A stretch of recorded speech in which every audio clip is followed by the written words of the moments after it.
जब तक कि लेवल ब्रीच नहीं होता है।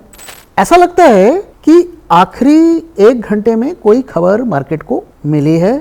इवेंट के साथ एल्गो को हमने लिंक इसलिए किया क्योंकि जो एल्गो में स्ट्रैटेजीज होंगी, आईटी सेक्टर एक मुश्किल दौर से गुजर रहा है। ओवरऑल अगर मैं देखूं तो रिलायंस के साथ देखो प्रॉब्लम क्या है, शॉर्ट ड्यूरेशन में इतनी लिक्विडिटी इन्फ्यूज की गई। अब इससे इम्पैक्ट क्या होगा? कराची स्टॉक एक्सचेंज को अगर आप देखें, इंडिया और पाकिस्तान दोनों के फुल ब्लोन वॉर होने के चांसेस।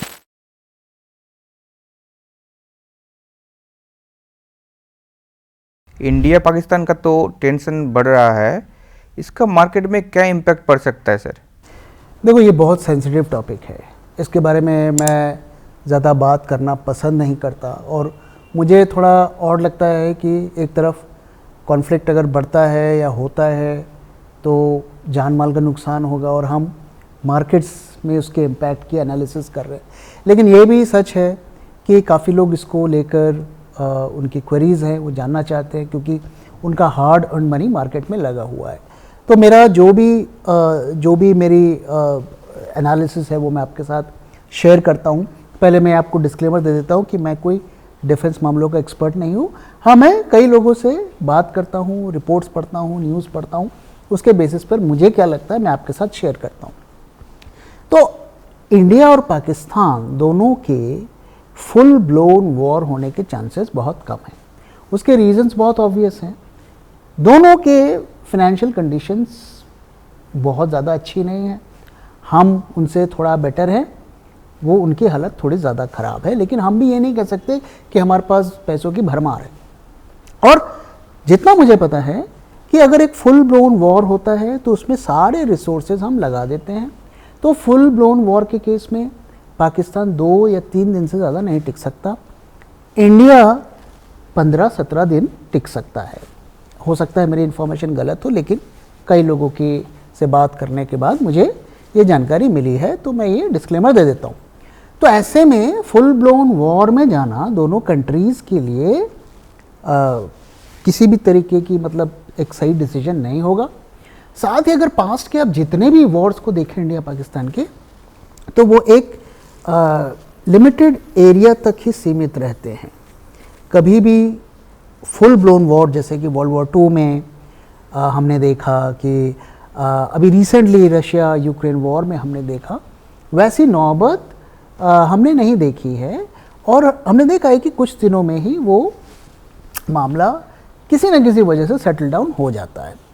तो इस बार भी ऐसे होने की उम्मीद है। लेकिन ये तो अब जब होगा, अब होगा कि नहीं होगा नहीं पता, लेकिन अगर होता है तभी पता चलेगा कि इसमें कौन कौन सी पार्टी इन्वॉल्व है, किस लेवल तक इन्वॉल्व है, तो वो तभी पता चलेगा।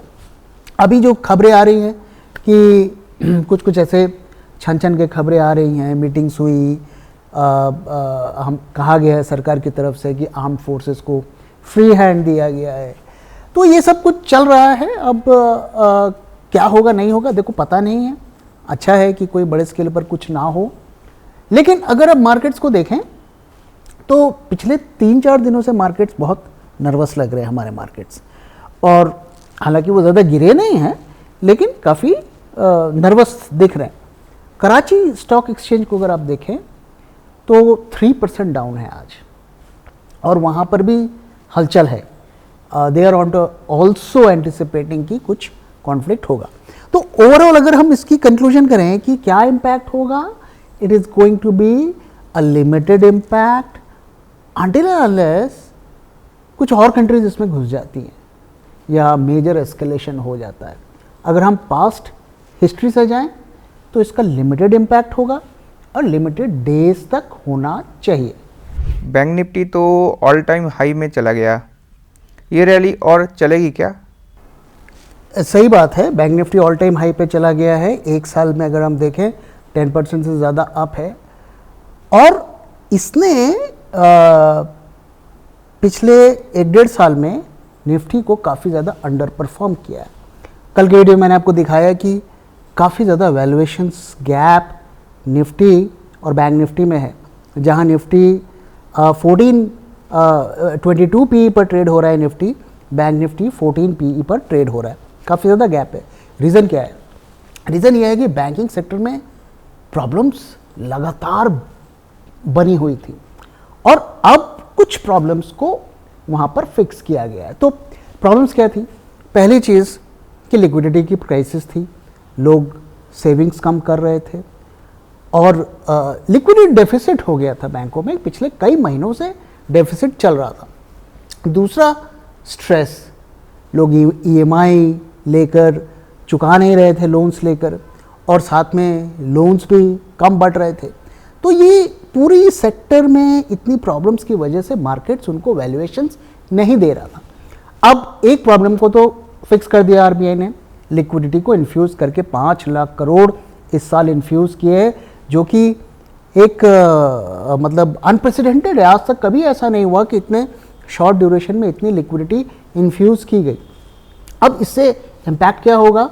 बैंकों को कैसे फ़ायदा होगा? पहला, ये रेट कट ट्रिगर करेगा। सीआरआर रेट कट के ट्रिगर्स होंगे, आगे भी होंगे, वो साइकिल शुरू हो गया है और जो बैंकों के पास जो कैपिटल उनको मिलेगा वो सस्ता मिलेगा, तो उनसे उनकी प्रॉफिटेबिलिटी बढ़ेगी। तो एक एस्पेक्ट को तो फिक्स कर दिया, हालांकि वो लॉन्ग टर्म में कितना काम करेगा, करेंसी पर कितना प्रेशर डालेगा, वो देखने वाली बात होगी। लेकिन चलो ठीक है, मान लेते हैं कि 1 से 2 क्वार्टर में वो प्रॉब्लम रिजॉल्व हो गई। लेकिन दूसरी जो प्रॉब्लम है कि भैया जो स्ट्रेस है माइक्रो फाइनेंस में, पर्सनल लोन्स में, लोग लोन लेकर चुका नहीं रहे, वो प्रॉब्लम कैसे फिक्स होगी? क्या आप लोन माफ़ी करेंगे? लोन माफ़ी करेंगे तो और आपको प्रॉब्लम्स आएंगी। अभी देखिए, आरबीएल बैंक का रिजल्ट आया, 81% उनका प्रॉफिट आफ्टर टैक्स घट गया क्योंकि उनको प्रोविजनिंग बढ़ानी पड़ी। प्रोविजनिंग क्यों बढ़ानी पड़ी? क्योंकि स्ट्रेस, माइक्रो फाइनेंस को जो लोन दिया था उसमें स्ट्रेस है, क्रेडिट कार्ड्स के लोन्स है उसमें स्ट्रेस है। दूसरी तरफ जो लोन्स के ग्रोथ है, कल के वीडियो में डिटेल में मैंने दिखाया कि कैसे आईसीआईसीआई बैंक हो चाहे आरबीएल बैंक हो, सब में जो लोन्स के में ग्रोथ है वो काफ़ी ज़्यादा गिरे हैं compare to last year. Even HDFC bank को भी अगर आप देखिए तो उनके तो हालत पिछले कई सालों से ही खराब थी लोन्स के मामले में, और वहाँ पर भी सिंगल डिजिट में उनका इस साल लोन ग्रोथ हुआ है। तो ऐसे में जो ये बैंकों के स्टॉक्स भाग रहे हैं या बैंक निफ्टी भाग रहा है, उसकी वजह ये है कि 2 में से एक मेजर प्रॉब्लम को कम से कम शॉर्ट टर्म में फिक्स कर दिया गया है, उसी का हमको इम्पैक्ट देखने को मिल रहा है और निफ्टी के साथ जो वैल्यूएशन गैप था उसको फिल कर रहा है। लेकिन भैया सस्टेन तो रैली तब करेगी ना जब आप धंधा करोगे, प्रॉफिट्स बढ़ाओगे। अभी तो वो होता हुआ नहीं दिख रहा। क्या आपको लगता है कि लोग अपनी ईएमआई अब सारी ईएमआई चुका रहे हैं और क्या बैंक आसानी से लोन दे रहा है? तो वो तो होता हुआ नहीं दिख रहा है। तो इसलिए ये रैली ठीक है, वैल्यूएशंस को थोड़ा गैप को कम कर रहा है, लेकिन इट्स नॉट सस्टेनेबल। रिजल्ट्स का सीजन आ गया है, तो ऑटो सेक्टर आपको अभी कैसा लग रहा है? ऑटो सेक्टर्स में मेजर प्रॉब्लम्स हैं। टाटा मोटर्स को छोड़ दीजिए क्योंकि उनकी जो परफॉर्मेंस है वो जेएलआर से कनेक्टेड रहती है और वहाँ पे हम जानते हैं टैरिफ वारिफ्स की वजह से काफ़ी प्रॉब्लम्स है। लेकिन अगर बाकी ऑटोमोबाइल्स कंपनीज़ को देखें तो वहाँ पर अगर हम 4 व्हीलर्स जो बनाती हैं कंपनीज उनकी बात करें, वहाँ पे तो सिचुएशन देखो ठीक है नहीं। और मारुति के रिजल्ट्स आए, उनके नेट प्रॉफिट्स 1% डाउन रहे। उनके चेयरमैन को बोलना पड़ा कि सिर्फ 12% लोग ही इस कंट्री में ऑटोमोबाइल्स 4 व्हीलर्स अफोर्ड कर सकते हैं, यही उनका मार्केट साइज़ है। और उसमें से भी काफ़ी लोगों ने ऑलरेडी दे ओन कार्स। तो ये मार्केट में वैसी ग्रोथ तब तक नहीं आएगी जब तक उनकी इनकम बढ़े, ज़्यादा से ज़्यादा लोग हायर इनकम ब्रैकेट में आए या फिर किसी तरीके की छूट दी जाए टैक्सेस में। ये मारुति के चेयरमैन का कहना है। तो ओवरऑल ये ऑटोमोबाइल सेक्टर में अगले 1 साल तक कोई मेजर ग्रोथ नहीं होगा। एक्सपोर्ट्स हम करते हैं, लैटिन अमेरिकन कंट्रीज़ है, मलेशिया, साउथ एशियन कंट्रीज़ हैं, उनको करते हैं। परसेंटेज अभी भी काफ़ी स्मॉल है। तो वो कोई मेजर ग्रोथ हमें इस सेक्टर में तब तक देखने को नहीं मिलेगा जब तक कि हम एक्सपोर्ट्स में बहुत अच्छा नहीं करते, या हमारे यहाँ पर जो टैक्स स्ट्रक्चर है, डिस्पोजेबल इनकम है, जॉब्स हैं, इसमें बहुत ज़्यादा बढ़ोतरी नहीं हो सकती। तो ओवरऑल अगर आप ऑटोमोबाइल सेक्टर में इन्वेस्ट करना चाहते हैं तो you have to be very specific. Tractors और टू व्हीलर्स, इसमें कुछ एक आध प्लेयर्स आपको मिल सकते हैं जो थोड़ा अच्छा परफॉर्म कर सकते हैं। रिलायंस इंडस्ट्रीज रिजल्ट के बाद काफ़ी बढ़ गया है, वहाँ पे क्या हो सकता है सर? देखो, सभी उनके जितने भी वर्टिकल्स है, ऑयल टू केमिकल हो या रिटेल हो या जियो हो, सब में ठीक ठाक उन्होंने धंधा किया है। ओके, मतलब एक्सपेक्टेशन से थोड़ा अच्छा किया है। ओके, बहुत भी ऐसा ग्रैंड वो नहीं है। इसमें देखिए दो पॉजिटिव चीज़ें हैं। एक चीज़ ये है कि उन्होंने करीब 1.5 लाख करोड़ का केपेक्स प्लान किया है। रिन्यूअल्स में 50% जाएगा और 50% इनकी जो ट्रेडिशनल जो ऑयल है उसमें जाएगा। तो एक ये पॉजिटिव है कि भाई कम से कम चलो ये ग्रोथ कर रहे हैं। दूसरा जो एक पॉजिटिव ट्रिगर है, अब वो न्यूज़ है या र्यूमर है अभी कहना मुश्किल है, क्योंकि रिलायंस से रिलेटेड कुछ ना कुछ खबरें आती रहती हैं, और वो ये है कि जो एक चाइनीज़ अप्लाइंसेस का ब्रांड है हायर्स, उसको एक्वायर करने वाले हैं, और वो चाइनीज़ कंपनी भी ओपन है अपना stake, majority stake Indian company को बेचने के लिए। तो इसके स्पेकुलेशन में भी उसका शेयर प्राइस भाग रहा है रिजल्ट्स के बाद, और जब एक खबर आई तो 5% आप रहा। ओवरऑल अगर मैं देखूं तो रिलायंस के साथ देखो प्रॉब्लम क्या है, ये सफ़ेद हाथी है, अभी भी ऑयल की कंपनी है, ऑयल की कंपनी में कोई ड्रामेटिक ग्रोथ है नहीं। नए वर्टिकल्स में वो ठीक है ग्रो करा रहे हैं, लेकिन बहुत कुछ ऐसा नहीं है कि बहुत अच्छा कर रहे हैं। ओके, तो इसी वजह से इनको ये स्टॉक प्राइस इनका उस तरीके से पीई कमांड नहीं कर पा रहा है। अब उनका जो एक और एस्पेक्ट अगर देखें कि रिलायंस इंडस्ट्रीज़ और अदानी ग्रुप की इंडस्ट्रीज़, इनके लिए इनका share price is their fortune. जैसे एक एक्टर होता है, उसके लिए हम कहते हैं कि उसका फेस ही उसका फॉर्च्यून है, इन कंपनीज़ के लिए उनका स्टॉक प्राइस ही उनका फॉर्च्यून है। तो ये अपने स्टॉक प्राइस को इसीलिए हर हालत में सस्टेन करके रखते हैं, क्योंकि अगर इनका स्टॉक प्राइस गिर जाएगा ड्रामेटिकली तो फिर तरह तरीके की प्रॉब्लम्स आ जाएंगी। इसलिए वो कुछ ना कुछ खबरें मार्केट में ऐसी आती रहती हैं जिससे इनका शेयर प्राइस नीचे के लेवल से कम ये इस कोशिश में रहते हैं कि भाई हमारा शेयर प्राइस ना गिरे।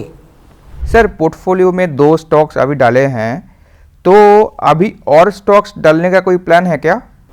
2 स्टॉक्स हमने डाले, फॉर्चुनेटली दोनों ने इस रैली में पार्टिसिपेट भी किया, अच्छा किया अभी तक तो, और डालना हमें ज़्यादा था इनफैक्ट, लेकिन जिस तरीके की अनसर्टेनिटी बनी हुई है तो हम चाहते हैं कि पहले ये 2 स्टॉक्स थोड़े स्टेबल हो जाएं, और अगर ये कुछ दिनों तक प्रॉफिट में सस्टेन होते हैं तो हम और डालेंगे। अभी तक भी हमारा जो पोर्टफोलियो है हमने 2024 जून में लॉन्च किया था, तो अभी तक वो प्रॉफिट में है। 14% का 13.5% आई वुड से का प्रॉफिट अभी भी वो शो कर रहा है। टीसीएस का प्राइस लगातार गिर रहा है, क्या लॉन्ग टर्म में ये स्टॉक आपको सेफ लग रहा है सर? देखो, आईटी सेक्टर एक मुश्किल दौर से गुजर रहा है। ओके, अब ये एक तो यूएसए में रिसेशन का फियर आ गया है, और साथ में ये टैरिफ वैरिफ का चक्कर चल रहा है, तो वहाँ की कंपनी अब बहुत ज़्यादा चूज़ी हो गई है, नए कॉन्ट्रैक्ट्स नहीं दे रही हैं, और दे रही हैं तो वो कह रही हैं कि भाई हम लंबा कॉन्ट्रैक्ट नहीं देंगे। पास में क्या होता था, ये कंपनीज 4 साल 5 साल के कॉन्ट्रैक्ट साइन करती थी मिलियंस ऑफ डॉलर्स के, और उसमें वो सारा जैसे कहते हैं ना कि हम सॉफ्टवेयर डेवलपमेंट आपके लिए करेंगे, मेंटेनेंस भी करेंगे, आपका डेटाबेस भी हम बनाएंगे, टोटल आईटी सॉल्यूशंस, बीपीओ भी देंगे, टोटल आईटी सॉल्यूशंस उनको प्रोवाइड करते थे। अब जो है क्लाइंट्स कह रहे हैं भाई हम बड़े कॉन्ट्रैक्ट्स नहीं देंगे, छोटे कॉन्ट्रैक्ट्स देंगे, छोटे ड्यूरेशन के देंगे और यूसेज बेस्ड देंगे कि भाई आपको हमारे लिए ये छोटा सा काम करवा दो और उसके बदले में हम आपको इतना पैसा देंगे। साथ ही परफॉर्मेंस से लिंक कर रहे हैं बिलिंग को कि आप हमारे कॉस्ट को इतना कम कर देंगे तो हम आपको कॉन्ट्रैक्ट देंगे। ओके, तो इस वजह से जो इन कंपनीज़ का जो एक अगर हम इजी मनी कहें तो वो अब ख़त्म हो गया है, काफ़ी ज़्यादा टफ हो गया है पैसे कमाना और मार्जिन को मेंटेन करना, और इसी का टीसीएस को नुकसान होता हुआ दिख रहा है। 10% एक साल में गिर गया। नाउ अगर हम इन कंपनीज के हिस्ट्री में जाएं तो ये दो चीज़ में काफ़ी माहिर हैं। पहला कि अपने कॉस्ट को ही ऑप्टिमाइज़ कर लेते हैं तरह तरीके से, लोगों को निकालना हो तो निकालेंगे, उनके पे कट्स करना हो तो करेंगे। ऑलरेडी इन्फोसिस में हम देख रहे हैं कि हर कुछ हफ्तों के बाद खबर आती है कि कुछ इंटर्न्स को निकाल दिया, ये जो कैंपस हायर्स हैं उनको निकाल दिया। तो ये अब होगा, सैलरी वगैरह राइज पर फ्रीज लग जाएगा, वेरिएबल पेज नहीं होंगे, इस तरीके से अपने मार्जिन को मेंटेन कर लेंगे। दूसरा, ये ऐसे सॉल्यूशंस ढूंढेंगे कि कैसे क्लाइंट्स को ज़्यादा हम ऑप्टिमाइज्ड सॉल्यूशन दें। एआई का यूज़ होगा, जेन एआई का यूज़ होगा, उस पर वो अभी काम कर रहे हैं। तो फिलहाल अगर हम देखें तो इनके ऊपर संकट के जो बादल हैं वो हटे नहीं हैं, इसीलिए आईटी इंडेक्स अगर आप देखेंगे तो एक महीने में भी डाउन है, नेगेटिव है, जबकि काफ़ी सेक्टर्स अप हैं। तो यहाँ पर जो सिचुएशन है कि शॉर्ट टर्म में देखो पेन होगा, इसको अवॉइड नहीं कर सकते, खास करके अगर रिसेशन आएगा तो ये कंपनी भैया जितनी आईटी कंपनी सर्विसेज वाली हैं सब में उसका इफेक्ट देखने को मिलेगा, उसके बाद ही वो निकल कर आएंगे। तो आईटी सेक्टर के लिए मेरा एक ही सुझाव रहता है कि अगर आप नीचे के लेवल पर खरीद सकते हैं तो बेशक इसको होल्ड करिए, लेकिन अगर आपने बहुत ऊपर लेवल पर लिया हुआ है, ऑल टाइम हाई पे लिया हुआ है, तो फिर थोड़ा आपको पेन झेलना पड़ सकता है। आपका एक ऑडियंस ने पूछा है, can I use your algo without attending the event? I am unable to attend the face to face event. देखिए, जो इवेंट के साथ एल्गो को हमने लिंक इसलिए किया क्योंकि जो एल्गो में स्ट्रैटेजीज होंगी उसे यूज़ करने के लिए भी आपको नॉलेज चाहिए, उसमें क्या पैरामीटर्स सेट करने हैं। आप उसे अगर एक ब्लैक बॉक्स की तरह शायद नहीं यूज़ कर पाएंगे, तो इसलिए क्या स्ट्रैटेजीज उसमें रन करेंगी, कैसे उसको चलाना है, कैसे पैरामीटर्स सेट करना है, वो बेसिक नॉलेज आपको चाहिए। तो अगर आपने इवेंट मिस कर दिया है, अगर आप चाहते हैं तो हम आपको इवेंट के रिकॉर्डेड सेशंस अवेलेबल करा देंगे, और हमारे जूम कॉल्स, जो जूम सेशंस हैं जिसमें हम रिवीजन करेंगे और मार्केट आवर्स में हम समझने की कोशिश करेंगे कि स्ट्रैटेजीज कैसे काम करती हैं, क्या पैरामीटर्स हमें मार्केट आवर्स में दिख रहे हैं, तो वो आप अपॉर्चुनिटी को अवेल कर सकते हैं।